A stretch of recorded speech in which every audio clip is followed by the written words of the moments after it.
¿Qué determina el peso al destete? Bueno, lo determina la habilidad materna de la vaca, perdón, de la oveja. Y en este caso tiene que ver exactamente con la producción de leche de la oveja. Es decir, el peso al destete de un cordero se debe en mucho a la producción de leche de la oveja.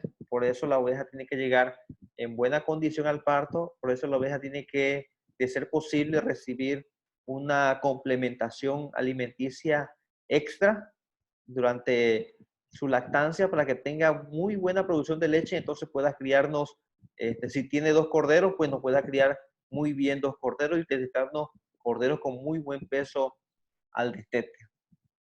La otra parte se debe a efectos directos heredados del padre, es decir, a la genética del padre y de la madre, ¿sí? Eh, También pues hay sanitarios, ¿sí? Sanitarios, problemas que pudieron haber tenido durante su desarrollo, que puede ser algunos de los que mencionamos hace un momentito, ¿sí? Entonces nuevamente menciono la cuestión nutricional.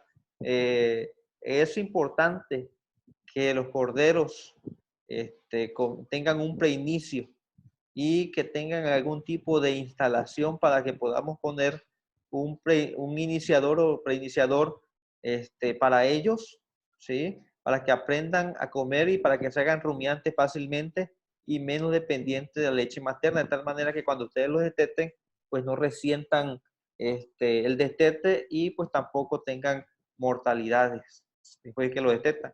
Les decía hace un momentito que el agua, algunas veces, algunas personas piensan que el agua, en el caso de los corderos, no es importante, que ellos toman, ¿verdad? O sacian su sed tomando leche y eso es una mentira. Lo que hacen ellos es que a través de la leche se alimentan, pero ellos necesitan tomar agua y agua de calidad. Yo le digo a algunos productores, ¿cuál es el agua de calidad? El agua de calidad es, si tú la puedes beber, ellos también la pueden beber. Ese es el parámetro, ese es el valor de referencia. Bueno, ya hemos hablado de este tema en otro momento, pero solamente para recalcarlo, es importante que para que corderos tengan buenos pesos al destete, hagamos uso de las ventajas que tiene la heterosis. Entonces, a través de utilizar, ¿verdad?, animales de diferentes razas, obteniendo F1, como los que tenemos aquí, a través de utilizar hembras cruzadas, ¿sí? Como por ejemplo este que tenemos aquí, ¿sí? Entonces podemos tener en el primer caso un 15% más de cordero destetado, en el segundo caso 32% más, o si utilizamos por ejemplo sementales que son cruzados, podemos tener hasta 36% más de peso en corderos destetados comparado con animales que son puros.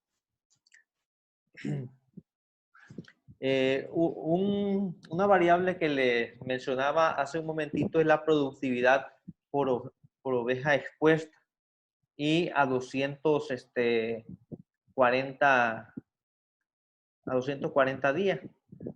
240 días le decía que si nosotros, por ejemplo, el ideal es que una oveja tenga 2 partos en 3 años, entonces nosotros sacamos periodos de 240 días, ¿verdad? Para de alguna u otra manera medir, ¿sí? Lo que una oveja puede, o se esperaría que tuviera, ¿verdad? En ese periodo, en que lo que es kilogramos de cordero destetado. Entonces aquí le defino a qué nos referimos. Generalmente nosotros podemos ajustar los pesos a cierta edad, dependiendo a qué edad nosotros estetemos. En este caso nosotros aquí lo pusimos 60 días, pero hay quienes estetan a 75 días, por ejemplo. Y bueno, y aquí está la productividad 240 días, ¿verdad? Que es el peso de la camada al destete ajustada por el intervalo entre partos de la oveja y multiplicada por 240 días, ¿verdad? Que le decía, son 3 periodos que sacamos o 3 partos en 2 años. ¿Ok? Y aquí tenemos unos ejemplos. Aquí tenemos 2 madres. Tenemos la 04A y tenemos la 024B. Y estos son el número de partos de cada oveja. Aquí para la primera tenemos 2 partos. Y los partos que tuvo fueron dobles, así que la prolificidad de ellas pues es 2 corderos en cada parte. En el caso de esta oveja, en el cuarto parto uno de sus corderos murió, así que por eso tiene 0 aquí. Estos son su peso al nacimiento y su peso al destete. Aquí para el tercer parto tenemos que destetó un cordero de 13 kilos y otro de 16. Y para el cuarto parto no destetó nada, solamente uno de 17 kilos. Estas son su ganancia de peso a los 60 días predestete. Y este es su peso ajustado a 60 días. Y aquí en verde le estoy poniendo que la productividad del destete, que la productividad del destete no es otra cosa que el resultado del total de kilogramos que esta oveja nos destetó. Para este caso es de 28.29 kilogramos. Y para el cuarto parto solamente nos destetó 17.24 kilogramos. Este es el intervalo entre partos que esta oveja observó entre el parto anterior, que fue el segundo y tercero, y entre el tercero y cuarto, ¿verdad? Para 231 días. Y aquí tenemos lo que es la productividad a 240 días, que decíamos que sale del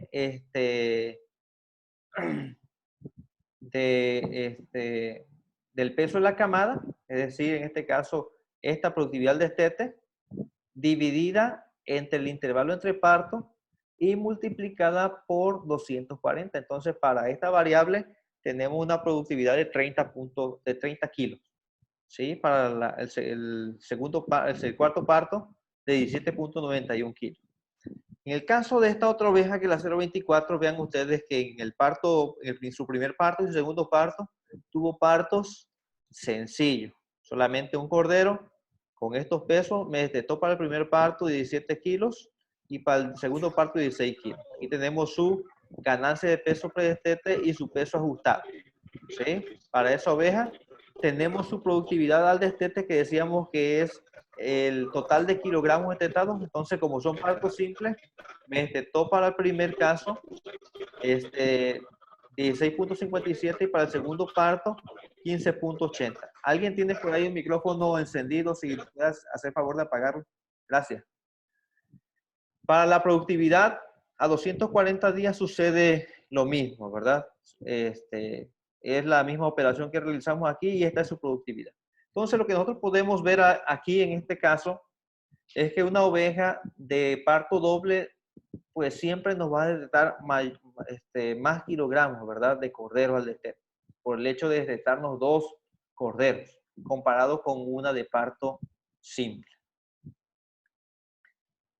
Este cuadro que tengo aquí es de unos trabajos que nosotros hicimos con un productor de Peliway y aquí resumo lo que podría ser los parámetros que se puedan tener en un rancho X. ¿Sí? Entonces tenemos los pesos al destete, ¿verdad? Parto simple, parto doble, la productividad total, ¿verdad? De la bodega, de parto simple y de parto doble, 12.92 contra 20.76. Y la productividad 240 días, ¿sí? Entonces, en el caso de partos triple, vean ustedes, bueno, que no es deseable.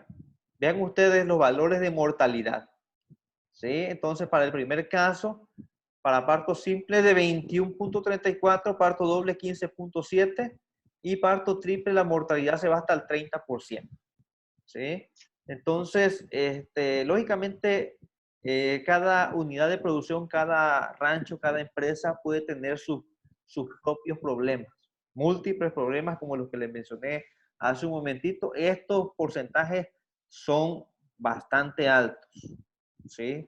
¿Cuál sería un parámetro ideal de mortalidad? Si ustedes pudieran tener entre un 5%, máximo un 10% de mortalidad en el predestete, pues sería muy bien. O sea, yo creo que un 5% es una meta alcanzable cuando se toman en consideración los aspectos que les mencioné para evitar tener mortalidad de cordero. Lo mismo sucede para cuando vemos esta misma variable por época del parto. Esto no es muy, bueno, es importante, ¿verdad? Pero vean ustedes, lo que quiero enfatizar con esta época de parto es que en el caso de esta unidad de producción, su prolificidad era muy buena, estaba arriba de 1.5 corderos, ¿verdad? Por parto, ¿sí? Pero la mortalidad es pues alrededor o un poquito más arriba del 20% en promedio. La otra cuestión que a veces nos cuesta y no nos gusta o se nos hace difícil son los costos de producción. Y aquí tenemos dos costos importantes. El primero es el costo de mantenimiento por oveja expuesta a carnero y el segundo es el costo de producción del kilogramo de cordero. El primero tiene que ver con el recurso que ustedes tienen que usar para mantener a una oveja en un rebaño, o viéndolo de otro punto de vista, para realizar las diversas actividades operativas de la empresa ovina, que incluye pagar mano de obra, incluye pagar la alimentación, gastos veterinarios y todos los gastos que se deriven de la actividad ovina. Entonces, ¿quién carga con todos esos gastos? La que carga con esos gastos son las hembras que están en el rebaño, pero no todas las hembras, sino las hembras que tienen partos. Las hembras que no tienen parto, esas están viviendo de gorra, ¿sí? En el caso de costo de producción del cordero, del kilogramo de cordero, lo podemos definir como el recurso invertido para producir un kilogramo de cordero. Y este va a depender de dos cosas, va a depender del costo de mantenimiento por oveja expuesta a carnero y va a depender de la productividad de las ovejas. Ahorita lo vamos a ver. Ok, es importante que todos estos aspectos que les acabo de mencionar, lo consideramos desde la perspectiva de que todos trabajan en su conjunto.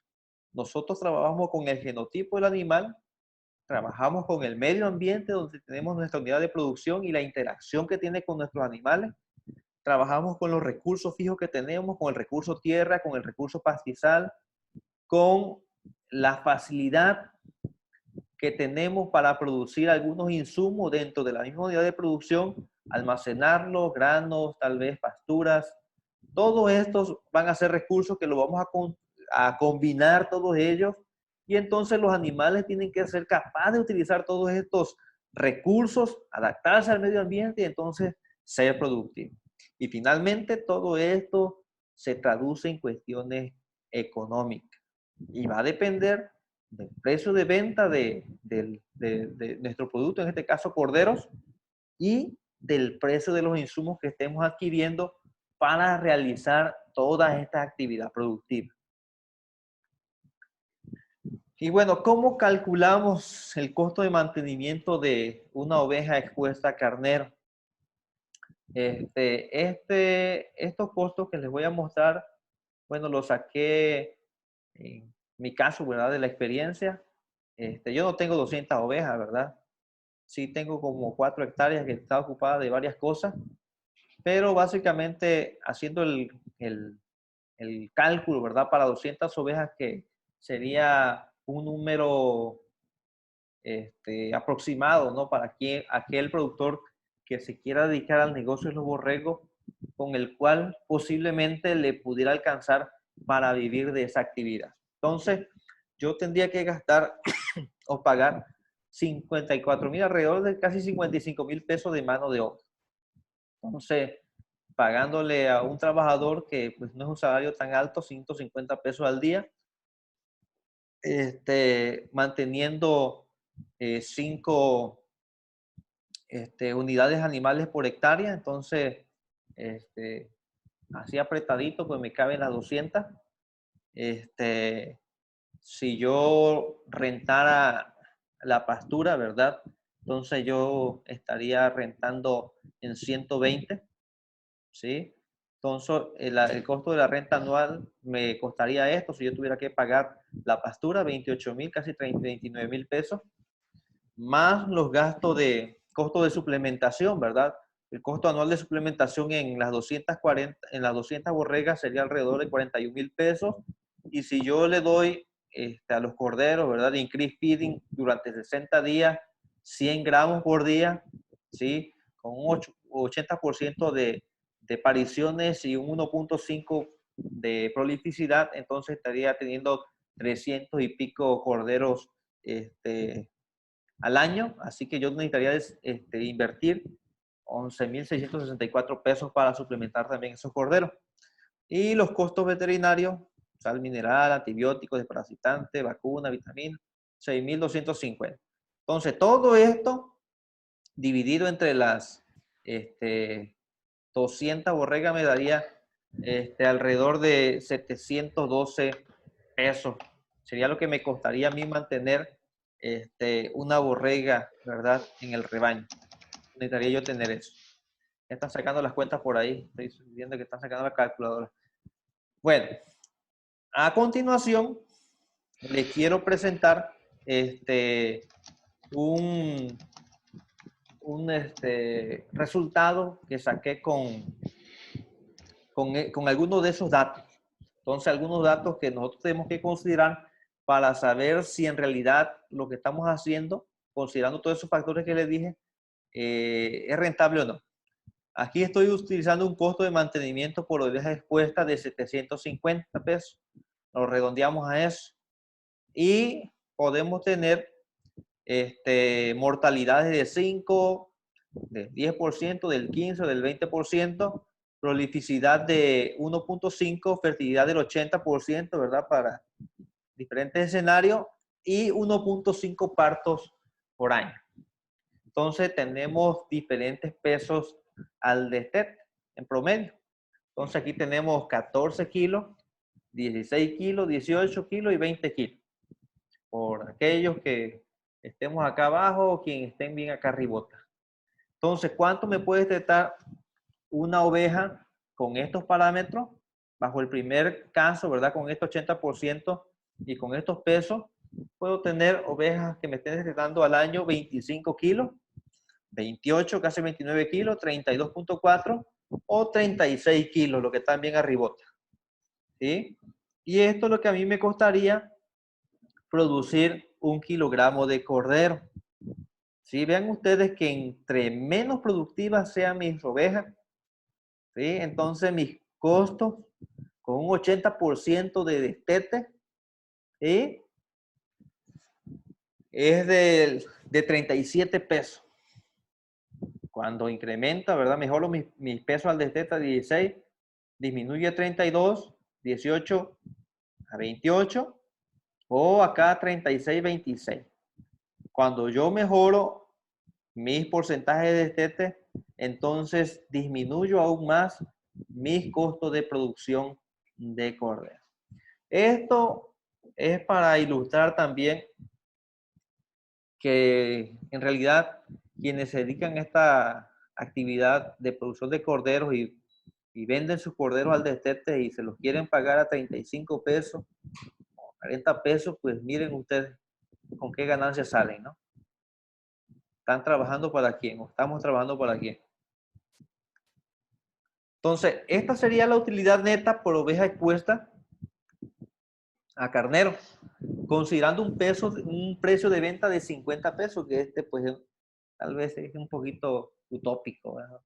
Pero es posible, ¿verdad? Que quienes saben y conocen lo que cuesta producir esto, pues lo paguen, ¿no? Y si los corderos tienen la calidad genética para ganar peso, pues adelante, ¿no? Yo creo que sería lo mejor, ¿no? Entonces, igual, decíamos bajo los diferentes escenarios, con esta productividad al destete, entonces aquí nos quedamos con esta que tenía 14, 16, 18 kilos, 32.4. Entonces, aquí está en verde con un 80% de 546 pesos por borrega al año, hasta 789 si alcanzamos un porcentaje de destete del 95% en 200 borregas. Entonces, con un 80% de fertilidad, 80% de destete, con 200 borregas podríamos ganar anualmente 109,000 pesos. Si incrementamos la fertilidad, ¿verdad? Hasta 90% y 90% el destete, entonces 174,000 pesos. Bueno, esto sería tal vez un poco atractivo si decimos que, bueno, no vas a pagar la pastura porque pues lo que tienes es tuyo, no vas a rentar. Y pues si tú te dedicas a hacer el trabajo y no tienes que pagar a un trabajador, pues tú te ganas ese salario. Pero quien se dedique por puro hobby a esta actividad, entonces sí, a lo mejor no le sea muy atractivo esta cuestión. Había que pensarlo bien, ¿no? Ok, este es otro escenario. En este caso, lo único que cambió aquí es el porcentaje de fertilidad. Nos fuimos aquí a 90%. ¿Sí? Entonces vean ustedes que esto se refleja en los costos de producción con estos porcentajes de fertilidad. ¿Sí? El 95% y con estas productividades. Entonces, podemos tener alrededor de 27,85, o si nuestras ovejas son muy buenas, ¿verdad? Productivamente, tienen muy buena productividad, entonces podemos bajar nuestro costo de producción de cordero. Es importante mencionar que aquí solamente estoy enfatizando lo que es la producción de cordero. No estoy hablando de corderos engordados, que ese es otro rollo. Aquí solamente es producción de cordero hasta el destete. Y bueno, estas serían nuestras rentabilidades, ¿verdad? Con este 90% de fertilidad y 90% de destete, nos podríamos ir hasta 214,500 pesos anuales. Y con esto 80, bueno, 141,000. Bueno, finalmente ya para terminar con este asunto, nos quedamos con esta frasecita que yo se la digo a mis estudiantes cuando en la clase de mejoramiento genético, y todas aquellas que tengan que medir algunos parámetros productivos, si no son capaces de medirlo, no somos capaces de mejorarlo o de manejarlo.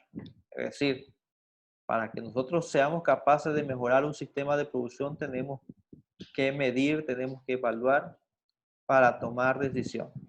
Entonces aquí la toma de información, el registro de información, el llevar información también de datos económicos es importante a fin de que podamos garantizar la rentabilidad de la actividad que realizamos. Muy bien, entonces pues he terminado y no sé si existan preguntas. ¿Me escuchan? ¿O ya se fueron? ¿Ya se durmieron todos? No, aquí estoy, doctor. Bueno, aquí estamos. Espero que ya se hayan dormido. No, doctor, aquí estamos escuchando. Ok, adelante, Erika. Sí, en el chat pues todavía nadie ha escrito Nada. ninguna pregunta. No sé si alguien quiere abrir su micrófono y hacer una pregunta directa. Yo tengo una pregunta, Carlos. A ¿Se ver. me escucha? Sí, te escucho. ¿Cuál es la carga animal de borregos que se considera para el trópico, lo normal? Bueno, esa es una muy buena pregunta. Todo va a depender del manejo que tengamos de nuestras praderas, el tipo de pasto que tengamos, el manejo que le demos. Entonces, haciendo un buen manejo, por ejemplo, y haciendo uso de tecnología como por ejemplo rotación de potreros, podemos tener tal vez una carga de 5 unidades animales por hectárea. Entonces, una borrega, dependiendo también la talla que tenga, puede ser que con 10 borregas yo haga una unidad animal, ¿verdad? Entonces yo bien pudiera tener 50 borregas en una hectárea bien manejada, ¿sí? Entonces eso es variable dependiendo también la talla de la borrega. ¿Sí? Bien. Sí, muchas gracias. Gracias. ¿Puedo aprovechar para hacerte otra? Adelante. ¿Cuál consideras tú que es como unitario, el principal gasto que tiene una explotación de borregos? Híjole, yo creo que ahí la llevan entre alimentación y mano de obra.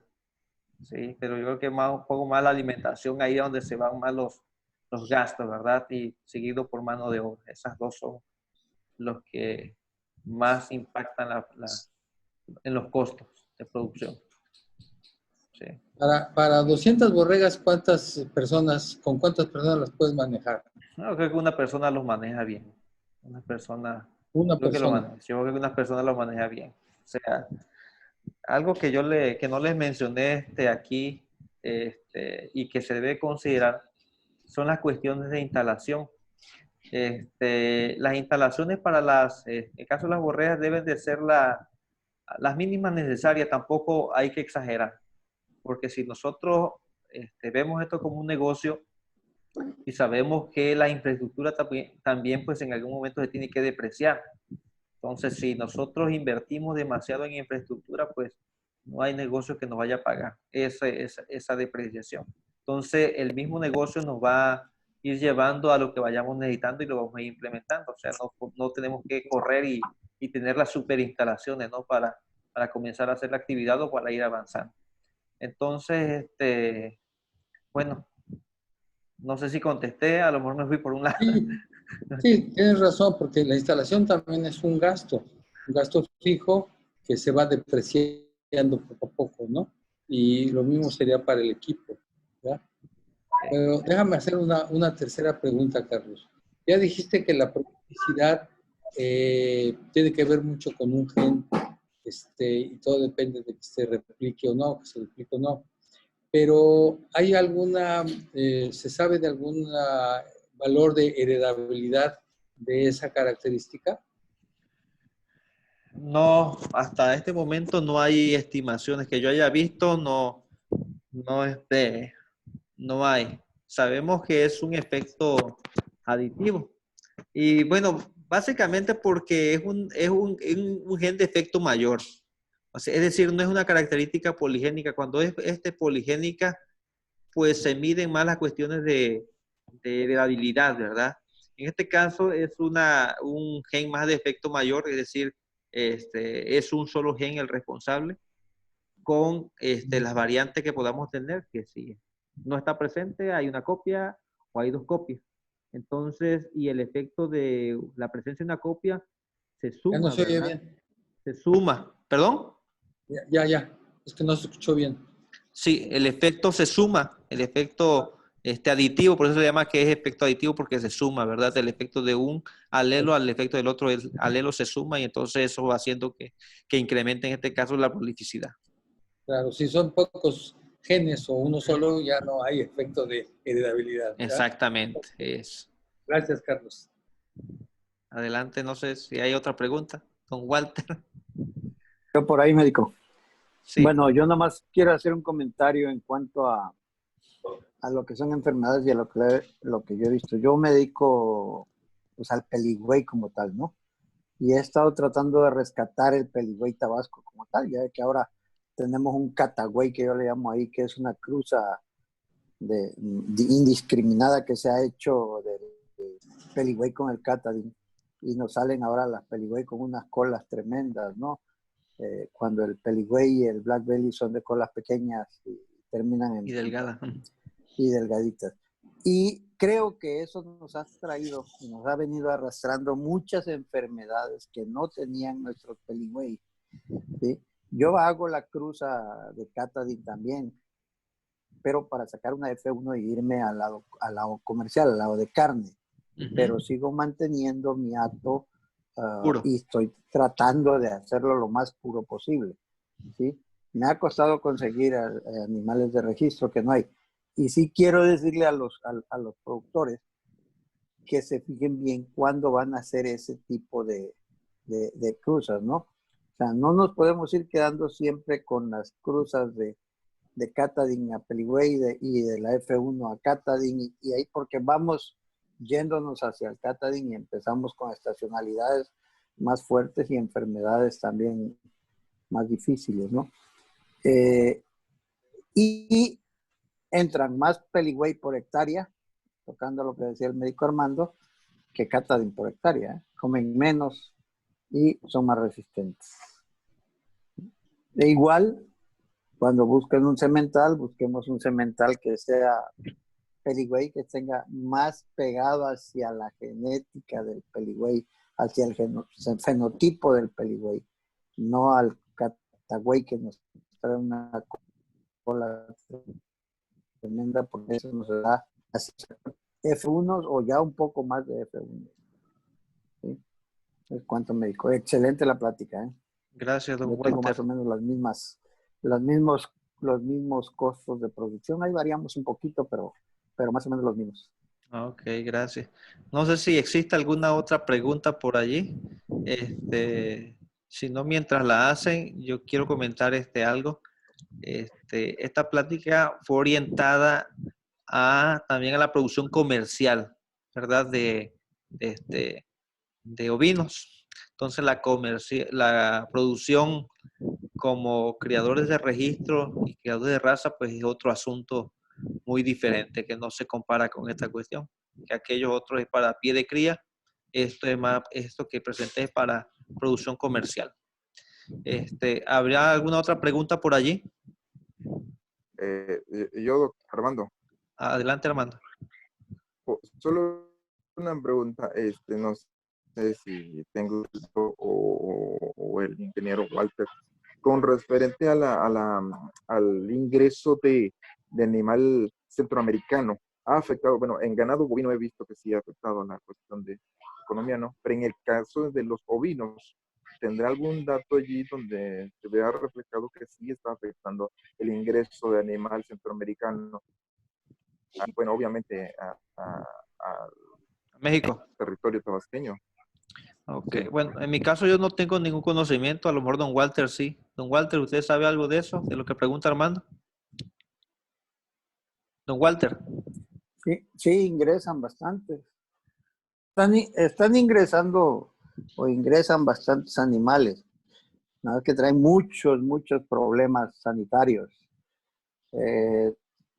Se te mueren, vienen muy dañados, el que logras engordarse viene muy dañado del estómago, de las tripas, de riñón, de todo. Y pues hay problemas también de muchas neumonías mal atendidas y vienen los pulmones también muy mal. La otra que afecta con ellos es que normalmente ellos capan y vienen animales capados, que esos también nos afectan en la engorda. Nosotros no estamos recibiendo animales, el año pasado recibimos algunos, pero nos fue muy mal. Ok, pues yo creo que no había que recibirlo, don Walter, hay que estimular el mercado local. Sí, hay que. Sí, lo que pasa es que la verdad, médico, estamos muy disgregados, no nos juntamos. Yo, por ejemplo, a veces tengo que andar buscando borregos para vender ahí en el CIOS porque me acabo los que tengo ahí y no me da para surtir, ¿no? Yes. Entonces, esa es una de las cosas que tenemos que hacer más adelante, hacer una muy buena unión para que podamos salir todos juntos. Y así defendemos nuestro precio, ¿no? Sí. Tal vez había que hacer por ahí alguna programación o más o menos decir en qué época del año hay más demanda, ¿no? Para programar también partos, ¿no? Que a veces sucede que Noviembre y diciembre. noviembre y diciembre, porque a veces sucede eso, precisamente, que los animales, ¿verdad? Dependiendo de la disponibilidad de forraje, pues se van a preñar en cierta época, entonces van a parir en ciertas épocas, entonces se van a cargar más a cierta época que a otra, no precisamente la de mayor demanda. Sí. Claro. Ujú. Desde septiembre empieza el consumo a subir, pero lo que es noviembre, diciembre se vende mucho y lo que es enero y febrero ya no tenemos, ¿no? Pues Ok. ahí sufrimos para encontrar borregos. Bueno, para que yo Entonces yo también creo que octubre, febrero deben de salir todos. entonces para que sepan también, bueno, aquí no hay mucha gente ahorita, ¿verdad? Pero bueno, a tenerlo también presente. ¿No? Pero Ok. son Ok, cosas que bueno, hay no que sé, saber. ¿alguna otra pregunta? Si no, pues damos por concluido este asunto. Pues No, muchísimas gracias, médico. Excelente la presentación y ojalá podamos seguirlas teniendo. Todavía nos faltan por ahí algunas que tenemos programadas, ¿sí? Para que pues todos vayamos avanzando, ¿no? Y pues yo como ovinocultores asociados del sureste, pues ahí invito a la gente, ¿no? A los productores a que nos unamos y vamos a trabajar juntos y nos defenderemos mejor. Pues muchas gracias a todos por su atención y pues Gracias. pasen Muchas gracias, bonita Carlos. y feliz tarde. Muchas Saludos. gracias, Gracias. Carlos. Saludos. Hasta Gracias, luego, buenas médico. tardes. Gracias.